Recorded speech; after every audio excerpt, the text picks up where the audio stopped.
recite our prayers to the Srimad Bhagavatam. Om Namo Bhagavate Vasudevaya. Om Namo Bhagavate Vasudevaya. Om Namo Bhagavate Vasudevaya. Om Namo Bhagavate Vasudevaya. Om Namo Bhagavate Vasudevaya. Om Namo Bhagavate Vasudevaya.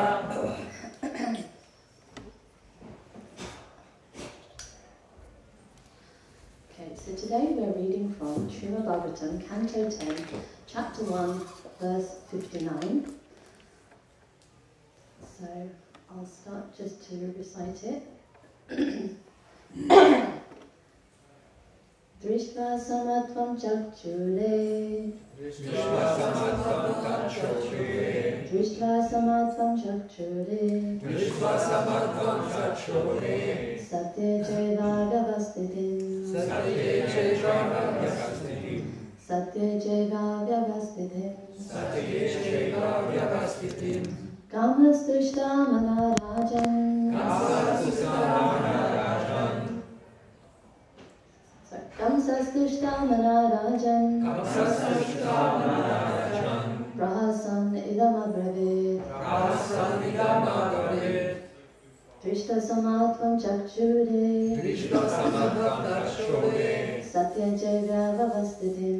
Satya cheva vyavastitim. Kamsastushta manarajan. Kamsastushta manarajan. Prahasan idam abravit. Prahasan idam abravit. Would anyone like to recite? Drishva samadvam tachore. Drishva samadvam tachore. Satya cheva vyavastatim. Satya cheva vyavastatim. Kamsastushta manarajan. Kamsastushta manarajan. Prahasan idam abravit. Prahasan idam abravit. Drishva samatvam tachore. Drishva samadvam tachore. Satye chaiva vyavastitim. Satye cheva vyavastitim. Kamsastushta manarajan. Kamsastushta manarajan. Prahasan idam abravit. Prahasan idam abravit. Drishva samadvam tachore. Drishva samadvam tachore. Satye cheva vyavastitim. Satye cheva vyavastitim. Kamsastushta manarajan. Kamsastushta manarajan. Prahasan idam abravit. Prahasan idam abravit. Ladies? Drishta samatvam tachore. Drishva samadvam tachore. Satya chaiva vyavastitim. Satye cheva vyavastitim. Kamsastushta manarajan. Kamsastushta manarajan. Prahasan idam abravit. Prahasan idam abravit. Drishta samatvam tachore. Drishva samadvam tachore. Satya cheva vyavastitim. Kamsastushta manarajan. Prahasan idam abravit. Thank you. So we'll continue with the translation. Do word for word translation. So Drishtva, by seeing. Samatvam, being equipoised. Being equipoised.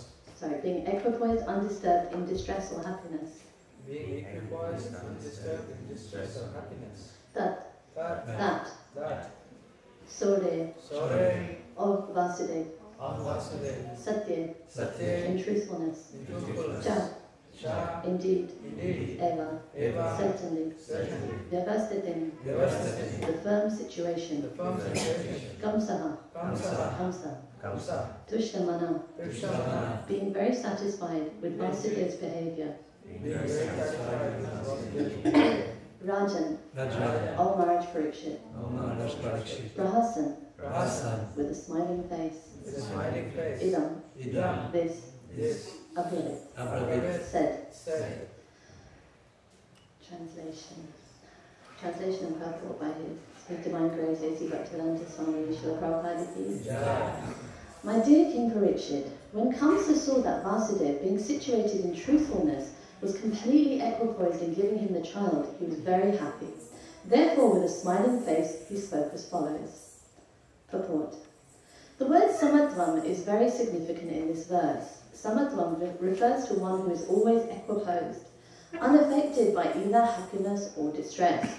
Vasudeva was so equipoised that he did not seem in the least agitated when delivering his firstborn child into the hands of Kamsa to be killed.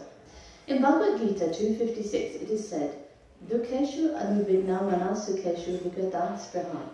In the material world, one should not be very eager to be happy, nor should one be very much disturbed by material distress. Lord Krishna advised Arjuna, Matra spashashtu konteya, shitoshna sukhadukada, agamabhaya nonityas, tamsi diksha shavarada. O son of Kunti, the non-permanent appearance of happiness and distress, and their disappearance in due course, are like the appearance and disappearance of winter and summer seasons. They arise from sense perception, O sign of Bharat, and one must learn to tolerate them without being disturbed. Bhagavad Gita 2.14. The self-realized soul is never disturbed by so-called distress or happiness. And this is especially true of an exalted devotee like Vasudeva, who showed this by his practical example. Vasudeva was not at all disturbed when delivering his first child to Kamsa to be killed. Okay, so we'll just offer our prayers now. Om Jnana Divinandasya Jnananjana Shalakaya Chakshurumritam Yena Tasmai Shri Gurave Namaha Shri Chaitanya Manobhistam Stapitam Yena Bhutale Swayam Rupadadamayam Dadati Swapadamikam Vandeham Shri Guru Shri Padakamalam Shri Gurun Vaishnavamscha Shri Rupam Sahajatam Sahagana Raghunatam Vitam Tam Sajivam Sarvedam Savadutam Parijana Sahitam Krishna Chaitanya Devam Shri Radha Krishna Padam Sahagana Lalita Shri Vishakanitam Sha He Krishna Karuna Sindhu Dinabandhu Jagapate Gopesha Gopika Kanta Radha Kanta Namosate Raptaganchana Radhe Vrindavaneshwari Vishavanusute Devi Pranamami Haripriye Panchalavadhyugasya Vivasindhukevacha Patitanam Pavadibhyo Vaishnavibhyo Namo Namaha Jai Shri Krishna Chaitanya Prabhu Nityananda Shri Advaita Gadadhara Shri Vasudeva Gaura Bhakta Hare Krishna Krishna Krishna Hare Hare Hare Rama Rama Rama Hare Hare. Okay, so I'm seeking everyone's permission and blessings to speak today. I'm very unqualified, and there's many, all of you that are more qualified to speak, but thank you for allowing me this opportunity to meditate on the Srimad Bhagavatam. And I may touch on some topics that really are beyond the purview of my own realization, but I'm hoping that by speaking about them, I might be able to aspire to reach that level of realization. So, I'll just read the verse once more so we can focus. So the verse was, My dear King Parikshit, when Kamsa saw that Vasudeva, being situated in truthfulness, was completely equipoised in giving him the child, he was very happy. Therefore, with a smiling face, he spoke as follows. So, my understanding is that there are two personalities being described in this verse. The first one is Kamsa, and the second one is Vasudeva. And in this class, we're going to look a little bit more deeper at both of these personalities and contrast them, see how the personality of Kamsa is, and also how Vasudeva is. So in the description that's given, which is also expanded in the purport, the characteristics of Vasudeva are that he's truthful and that he's equipoised. And the description given of Kamsa is that he's happy and smiling. So actually, it's quite nice. It seems like both of them, they've given good descriptions of both of them. But when we take a bit of a closer look, we can see how there's something quite sinister behind Kamsa's smile. So in the purport, Srila Prabhupada, he focuses on the word samatvam, which means, and that's in reference to Vasudeva, and that means equipoised. And the way that Srila Prabhupada defines equipoise is, he said, one that's not distressed, or one that's not affected by happiness or distress. So when happiness and distress come, this person is not affected, Vasudeva is not affected. And he gives the verse Matra Svarshastakondaya to back up that point. And he also says that there's a lack of agitation. So when you have no agitation and you're not affected by happiness and distress, then you are equipoised. And in the verse itself, which I'll read again, it says, being situated in truthfulness, that Vasudeva, being situated in truthfulness, was completely equipoised. So this shows us the link between these two words, that when you are situated in truthfulness, that's when you can be equipoised. So being equipoised just doesn't come out of the blue. You have to be situated in truthfulness first. That's a prerequisite. So I just noted that. And I thought, firstly, we could just focus on the nature of that truthfulness. So what was that truthfulness? And I suppose in one sense we could say on one level he was truthful, because he said, okay, as soon as any babies are born, I will give them to you. And then he came along and he gave them. So in that way, he was truthful, he kept his promise. And Kamsa obviously was very happy about that. In some ways, he was relying on the fact that I know that Vasudeva is truthful. And it's almost like he was holding that against him. It was reminding me of a little bit of the beginning of the Mahabharata War. At the beginning of the Mahabharata War, when both parties came together to agree the terms of the war, then Duryodhana, he said, remember to stick to all the rules. And then, the Pandava side were thinking, yeah, we're going to stick to all the rules, but why is he saying remember to stick to all the rules? And then Drishtadyumna said, okay, hang on a minute, we will stick to all the rules as long as you stick to the rules. And as soon as the rules are broken, then we're both on an even keel. So sometimes it's like that. So some people can use actually dharma against someone. So in this way, Kamsa was relying on the fact that actually he saw it as a weakness. He saw it as a weakness in Vasudeva, that he's going to keep to his word. So this is good for me. And he was trying to exploit that so-called weakness, but really we know that it wasn't a weakness. So that's truthfulness on one level. And on the other level, what does it mean to be situated on the truth? And we hear Srila Prabhupada say again and again and again, absolute truth. So when you can understand that Krishna is the absolute truth, so he is that truth that is beyond all relative truths. So a relative truth might be like, my truth will be different to your truth. I think it's actually really hot in here, but you might think it's cold. So similarly, there are different sorts of truths, but actually Krishna is the absolute truth. That means he is true for everyone in all circumstances. And we might think, well, actually, some people don't believe he's God. But that doesn't mean he's not God. That means that people are in ignorance. But he is the absolute truth. And because Vasudeva was situated in truthfulness, in the absolute truth, he was coming from a very different standpoint. He was coming from an absolute standpoint, where we're always at our relative standpoints. Vasudeva, because Krishna is up here in his absolute position, Vasudeva had aligned himself with Krishna, so he was also thinking from that absolute position. So he had a very different perspective. And just looking at Srila Prabhupada's wording here, he says that, not that he was just truthful, but he was situated in truthfulness. And when I was just examining those words, that he was situated in truthfulness, it told me that there was a level of absorption, that he was absorbed in that absolute truth, and that was his constant and steady state of being. That was his reference point, because when we align ourselves with anything in this world, we're very unsteady. But because Krishna is that absolute truth, he is that constant, when we also align ourselves with that constant, we become very much steady, just like we can see that Vasudeva was. So that is his constant state of being. And also, I was understanding the word situated in truthfulness told me that he was almost seeking shelter or refuge in that truthfulness, that was his shelter, that he was protected by that absolute truth that he accepted.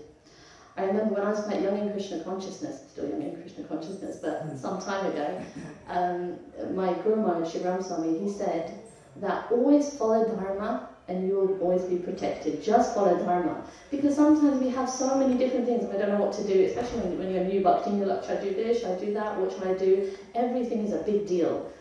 But he gave me a good guideline. He said, just follow Dharma, stick to Dharma. Specifically, he said, stick to Dharma, stick. Then you will always be protected. So that was really nice, just a guideline to that you can always follow. Okay. And it also reminds me of this verse from the Srimad Bhagavatam when in 1.2, in chapter 1, in Canto 1, chapter 2, when Krishna says that he is the benefactor of the truthful devotee.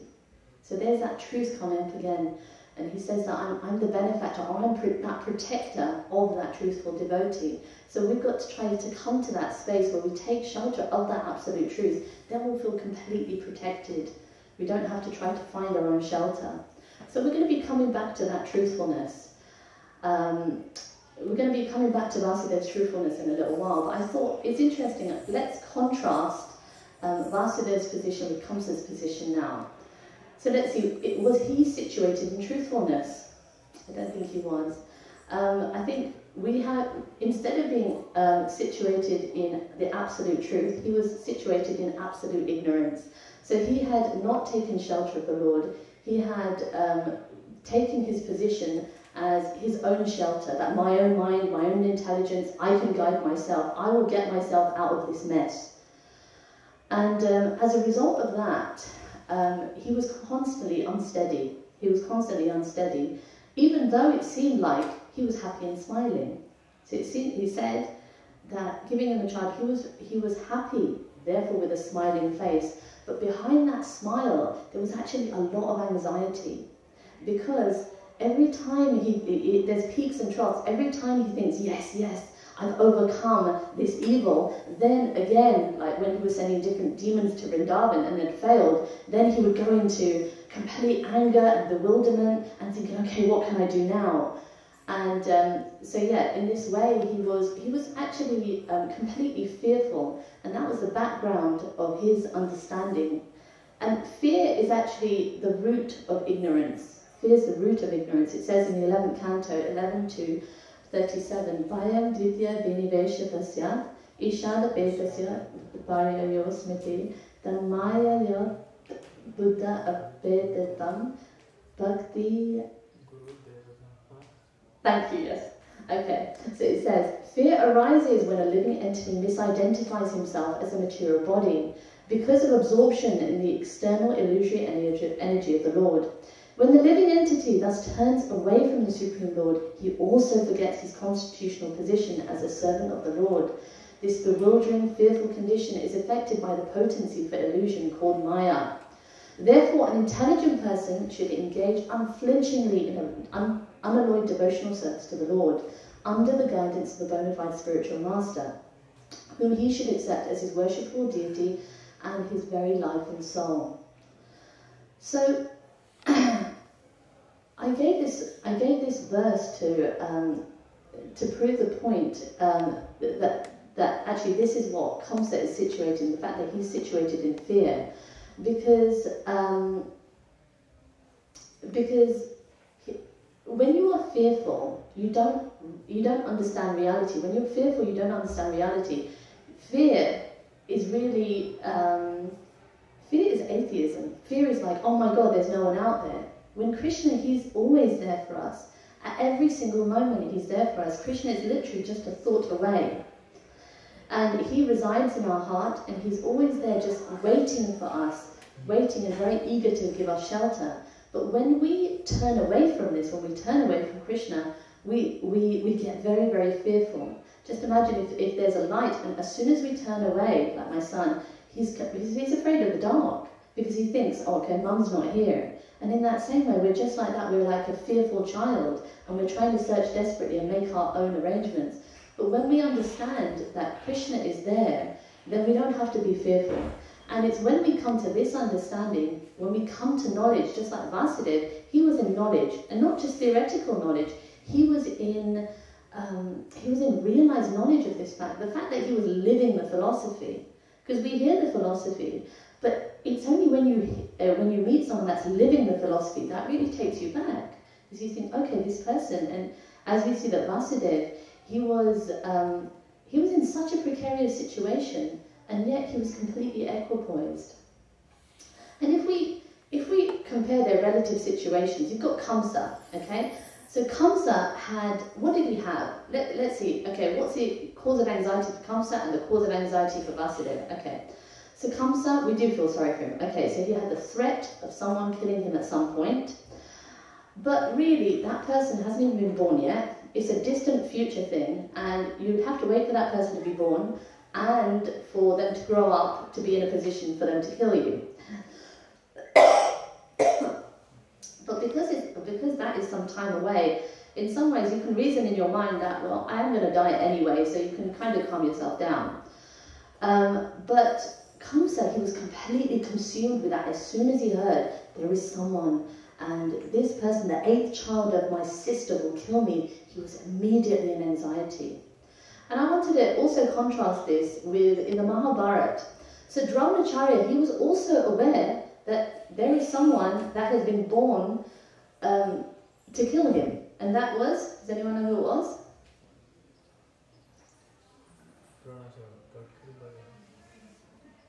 Drishtadyumna. Because Drupad, he did a sacrifice specifically with that purpose, that I want a son to avenge my insult. I want a son to kill Dronacharya, because Dronacharya, he was a formidable enemy. But Drishtadyumna, he was born to kill him. But it's not that Dronacharya, from the moment he heard, he was thinking, he was plotting that I must kill him, I must kill him, I must counteract this thing that's going to come upon me. Instead, what did Dronacharya do? He taught Drishtadyumna everything. He became his martial teacher, and he taught him everything that he knew about warfare. So he really trained Drishtadyumna up to kill him, really. And you'll see this at the beginning of the Bhagavad Gita, when Duryodhana, in his own interesting way, walks over to Dronacharya and says, look at the army that's arrayed before us. Perfectly arranged, he says, perfectly arranged by your intelligent disciple, the son of Drupad. Because he's really being sarcastic here. He goes, are you mad? You just trained this guy up, and now he's going to, like, obliterate us. You know, he's going to kill you, and you're one of our, you know, best fighters. So this is the attitude of Duryodhana. It's so obnoxious, you know. But in this way, we were focusing on the fact that Dronacharya, he didn't neglect to do his duty. His duty was a martial teacher, and he said, this duty I must perform no matter what. So he continued in that duty. But Kamsa, on the other hand, oh my God, the moment that he heard, he starts getting nervous, thinking, how can I counteract this? I also wanted to contrast that, a lot of contrasting going on in this class. I wanted to contrast that with also a verse from the Srimad Bhagavatam when Maharaj Parikshit, when he heard that he'd been cursed. When he heard that he'd been cursed, it's such a beautiful verse. It's 1:19:14.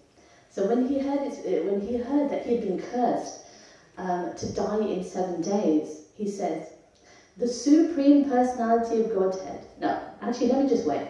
What could he have done? He could have counteracted the curse. He could have got his bows and arrows. He could have done lots of things. Let's see what he said. He said, the Supreme Personality of Godhead, the controller of both the transcendental and mundane worlds, has graciously overtaken me in the form of a Brahmana's curse. So who did he see? Did he see this obnoxious little Brahmin so-called boy? No. Who did he see? He saw Krishna. And not only did he see Krishna, he said, oh, Krishna has given me my karma. He said, no, Krishna has graciously overtaken me in the form of this Brahmana's curse. Due to my being too much attached to my family, the Lord, in order to save me, has appeared before me in such a way that only out of fear I will detach myself from the world. So he had such a different attitude to Kamsa, didn't he? When there was some upheavals, he actually saw Krishna. I remember, I'm going to tell this, but I'll tell it, but I remember with Mother Kalangana, there was someone that always used to ask her for things. She's a very rich lady. And she said, Kalangana, I want this. And Mother Kalangana would make these elaborate arrangements and things like this. And I would help her with that particular task. But whenever I got this, and whenever I heard that lady's voice, I just envisioned this fat, horrible lady. And I'd just see her face. I'd just say, why don't you say no? How can she ask a 70-year-old lady to do this? Say no. So obnoxious. I'd give her a good old Bhagavatam class about how she should say no and not accept this. On and on and on. And she'd just patiently say, and she patiently listen, yeah, so can you just do this? And I'll be like, yeah, right, then I'll do it. And so then I used to do the task. It was painting on these cakes and stuff like that. And I'd have to write happy birthday, Vinu Betta on it. And it's just like every paintbrush would be like, ah. So then Mother Kalangana, the way that she would ask me to do this, she would say, she would phone me up, she says, Hare Krishna, Krishna wants your service. And I'm thinking, oh, I know what it is now. Because whenever the lady would ring her, she would see, Krishna is asking me for service. She would see through the lady and just see Krishna. I would just see the lady and oh, my blood was boiling. I'd be spitting fire, you know. But she would just see that Krishna is asking me to serve. And this was her reality. And when you see someone actually, because we can speak the philosophy, but when you actually see that reality that she's seeing something very different, she's seeing directly the hand of Krishna, then it's very powerful actually. It's very powerful. So where were we? We were contrasting Kamsa, and we said we feel sorry for Kamsa. He's got the threat that someone will kill him. But we also, let's now look at Vasudeva. So Vasudeva, does he have, and remember that Kamsa, he was not equipoised at all. Now let's look at Vasudeva. Vasudeva, firstly, his wife was nearly killed on her wedding day by her brother. They were both, husband and wife, they were both imprisoned for an indefinite amount of time. They didn't know how long they were going to be. Their freedom was taken away from them. He was at the mercy of this unpredictable person that was having some, psychopathic type of behaviors. He had to hand over his own children to be killed. And whenever a child was born, he didn't know what was going to happen. Like, is he going to be nice? Is he going to be horrible? Isn't it somehow like, when there's really evil people, when they're nice, it's even worse than when they're mean? Because at least when they're mean, you're like, okay, I know where I am with you. But when they're nice, you're like, okay, I feel my stomach's starting to churn a bit now. But Vasudeva, on the other hand, so even though Vasudeva, he had so many reasons, he had is there anyone else that has gone through these type of Vasudeva experiences? I didn't think so. And yet we just get so bewildered when random things happen. But Vasudeva, he was completely equipoised throughout all of this. And even though really he had a right, when he was handing over that child, he had a right to be angry, to be envious, like, why are you the king? You're not even qualified to feel hatred, to feel despair, lamentation, illusion. He had a right to feel all of these, but he didn't. It was completely absent in him. He felt completely equipoised. So, in this way,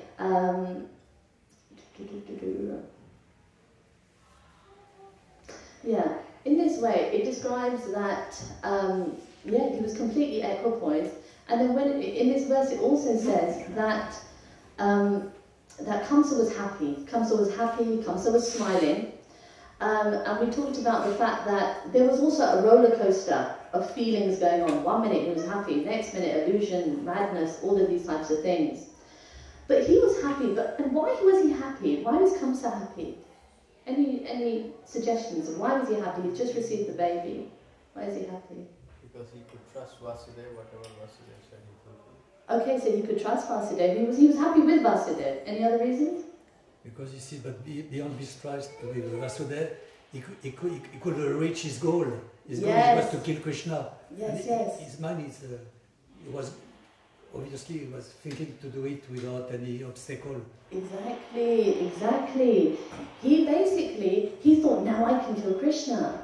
He was happy because whenever he got that baby coming to him represents his control. Now I have controlled this situation. When he heard the voice from the sky, he was like, okay, I'm not in control, I'm not in control. And when we're not in control, we feel very, very fearful. But as soon as we got a bit of control, then we start to get confident, we start to get happy.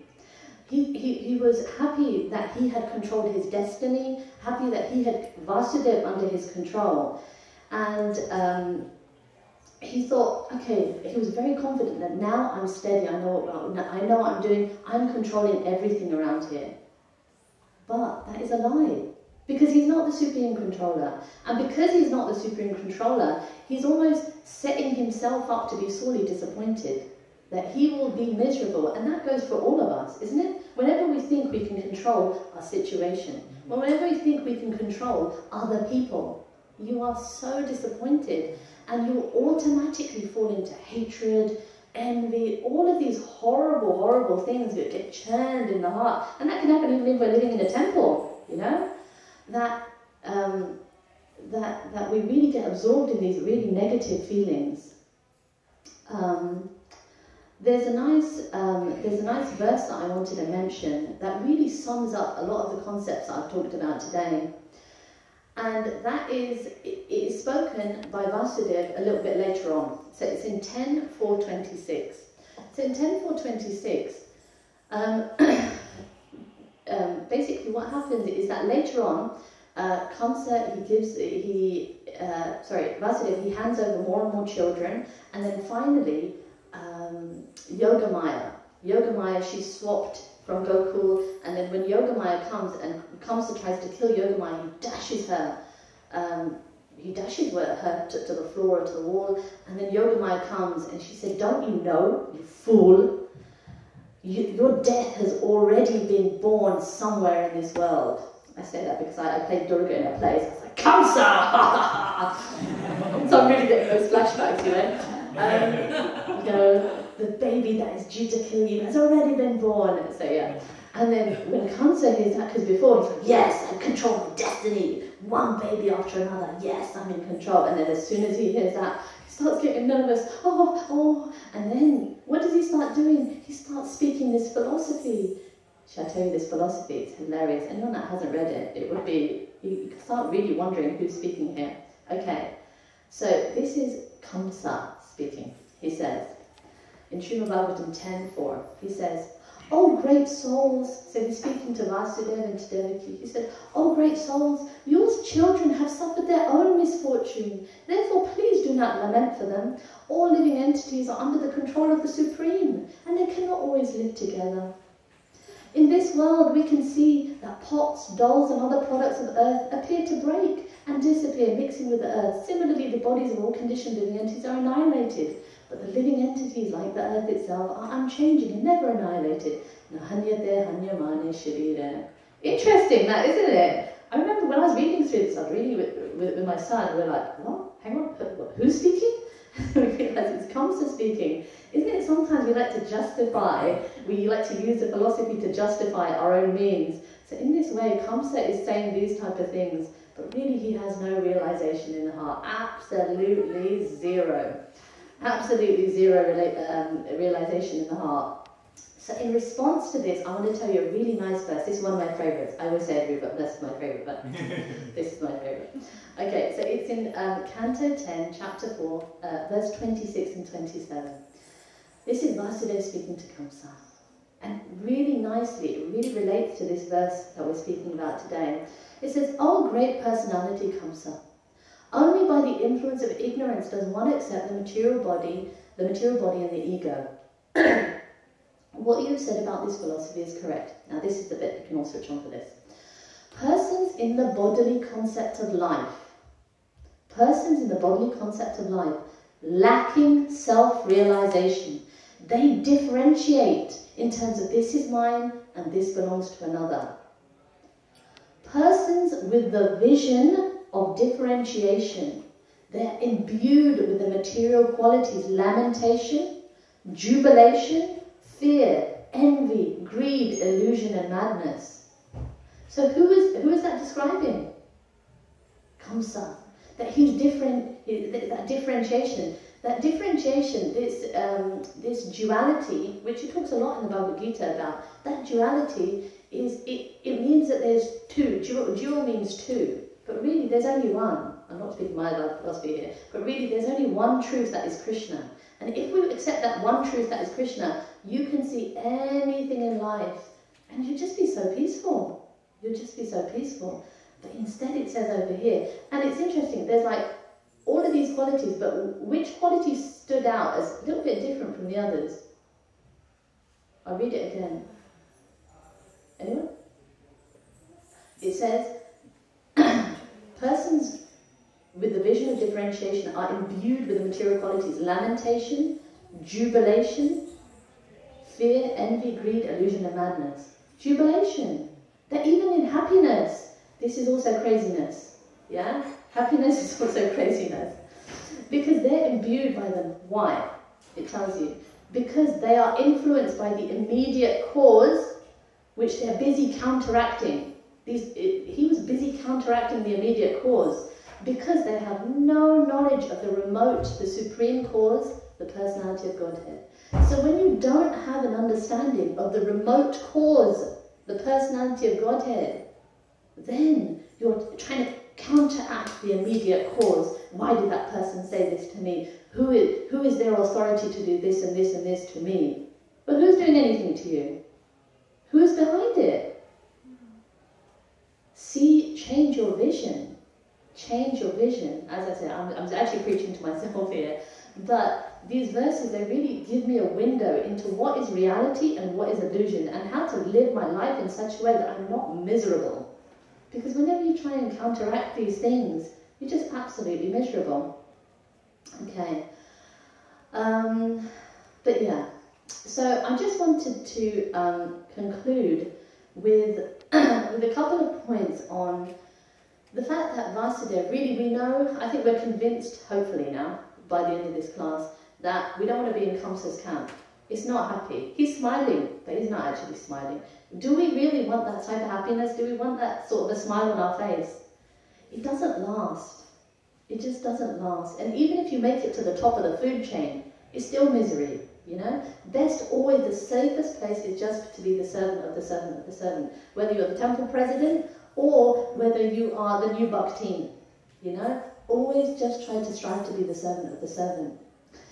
I remember when I was staying at Bhaktivedanta Manor, I lived there for a number of years, many years ago actually, and I remember feeling quite a lot of bewilderment actually. I'd been there for a number of years, and sometimes, you know, when you've been practicing for Krishna consciousness for some years, it's quite embarrassing or hard to admit that actually I'm not doing so well. I'm not doing very well at all. So I remember going on a Bhagavad Gita walk. We have a walk at Bhaktivedanta Manor, and on that walk there's different verses from the Bhagavad Gita, so you can stop every so often and you can read those verses. So I'm mentioning this in reference to how to come to truthfulness. Vasudeva was in truthfulness, that's why he was equipoised. So how can we come to truthfulness? So I was in a position where I was very, very bewildered. And then I saw this verse I'd never ever noticed before. This verse from the Bhagavad Gita is 1858. It's my favourite verse. You've heard that before. Okay, so 1858, it says, Majjita sarva durghani mad prasada tarishyasi athache tvam ahankaram nashrosasi vinangshasi. Yes. And it was so clear.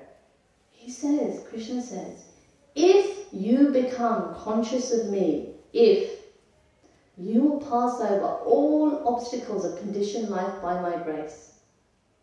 If, however, so that's one side of the coin. If, however, you do not work in such consciousness, but act through false ego, not hearing me, you will be lost. And that was a light bulb moment for me. I thought, yes, when I chant my rounds, I chant 16 of them. I don't hear Krishna. I'm not listening. I don't hear Krishna. Because when I saw this, I thought, yes, I'm lost. Oh, it's because I'm not hearing. And to be honest, because I was trying to overthink things or talk to devotees or chew their ear off, waste their time, waste my own time, because I wasn't turning to the scripture and reading Bhagavad Gita, reading the Srimad Bhagavatam, trying to find Krishna through the books and try to find Krishna even through the devotees, that's why I felt lost. But when I saw this, I thought, yes, you must hear. By hearing, this completely connects us back. It's like it puts the plug in. It puts the plug back into our spiritual life. And this is what we must do. We must hear from the sadhus. Because what it does is it rewires our brain. Because sometimes we come into Krishna consciousness and we have our ideas that we inflict on everyone else, and everyone's just like dealing with our baggage, you know? But actually, we need to take responsibility for our own spiritual life. Don't be a disturbance to the devotees. Don't be a disturbance to yourself or the devotees. Take responsibility for your own spiritual life. Hear from the saints. And what gives us in Srimad Bhagavatam, in the first couple of, in the second chapter, how do we get that affinity to hear? Anyone know? What gives us that affinity to hear? It says in Srimad Bhagavatam 1.2, it says, Shru Shusho Shradathanasya Vasudeva Katharuchi Syan Mahat Sevaya Vipra Punya Tirtani Sevana. It says, O twice born sages, by serving those devotees who are completely freed from all vice, great service is done. By such service, one gains affinity. I love that word. Don't know if do you have a French equivalent of affinity? Yes, c'est affinité. Oh, that's easy. Even I can learn that. Okay, affinity. Okay. By such service, one gains the affinity for hearing the messages of Vasudeva. So you start thinking, whereas normally you think, oh, don't want to go to Bhagavatam class, that's going to be boring.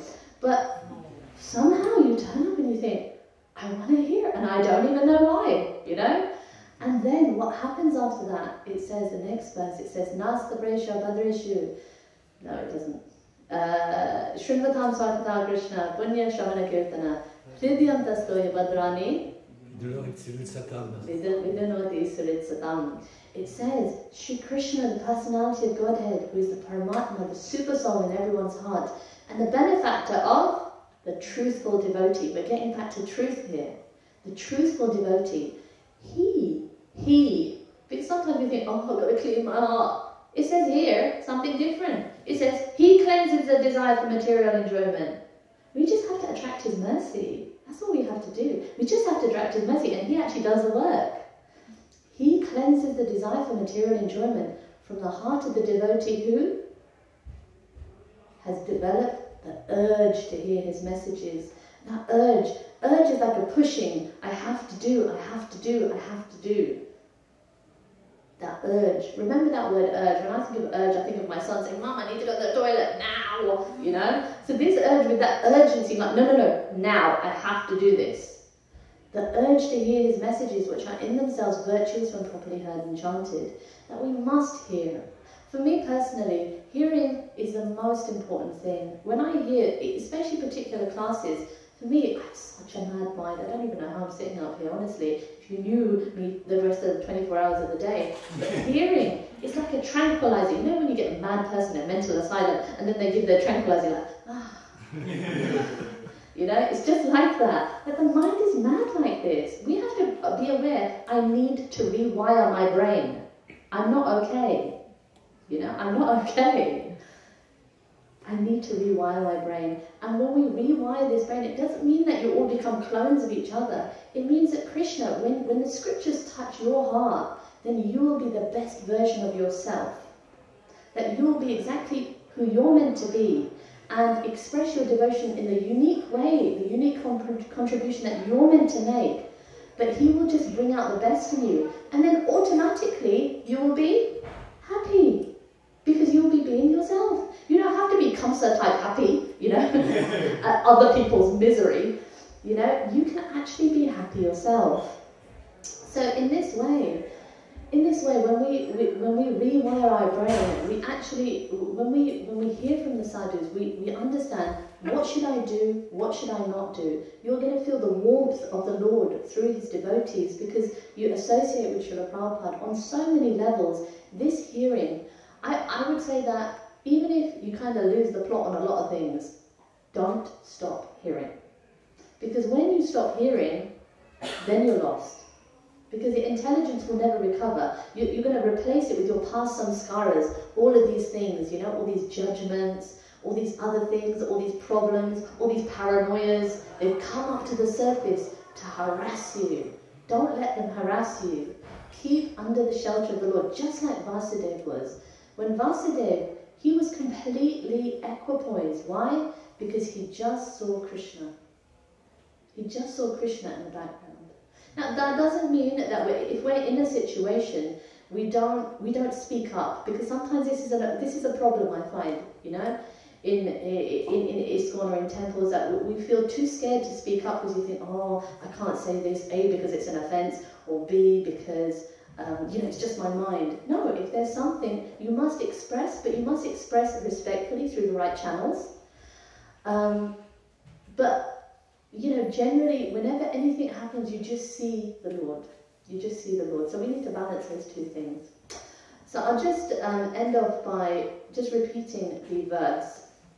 The verse was, "My dear King Parikshit, when Kamsa saw Vasudeva being situated in truthfulness, Vasudeva being situated in truthfulness was completely equipoised in giving him the child. He was very happy. Therefore, with a smiling face, he spoke as follows." So it almost seems like this, in this verse, Kamsa has the victory. He was the one smiling in this. But who was victorious? It's Vasudeva. So we want to be in Vasudeva's camp. We want to be in Vasudeva's camp. Just be equipoised. Let's try this exercise for this week. That when something comes that usually might make you lament, or angry, or envious, just try and see Krishna. Just try and see Krishna, because he's there. I remember at the Mana, does anyone know Prayojan Prabhu, about Bhaktivedanta Mana? Yes.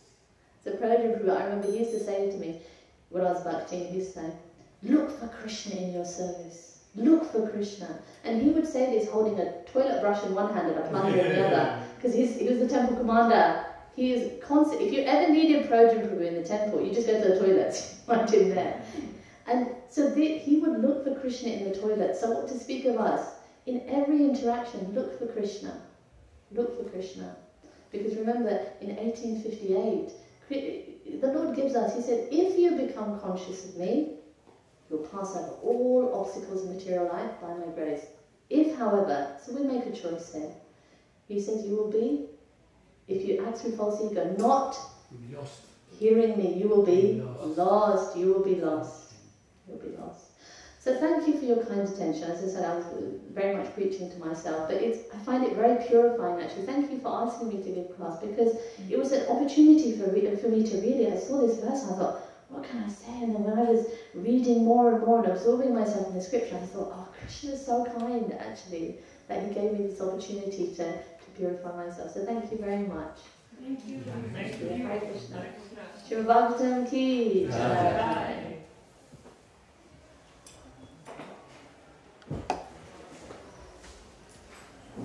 That we get some of your enthusiasm.